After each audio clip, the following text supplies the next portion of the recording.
এয়া বৰা এয়া বৰা দা এইজনে কালি চুৰিয়া পিন্ধি আহে বোলে আছে।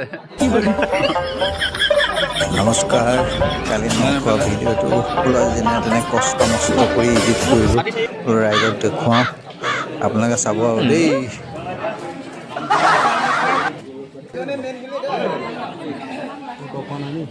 সেইটা লাজ কৰিছে।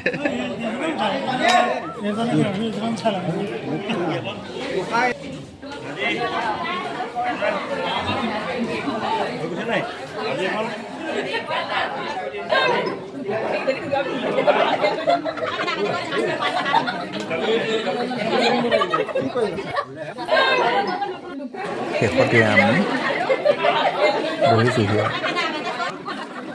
এইকেইটা ৰ'বলৈ সময় নাই। খাই আৰু গুচি আহিলোঁ আৰু ঘৰলৈ বোলে।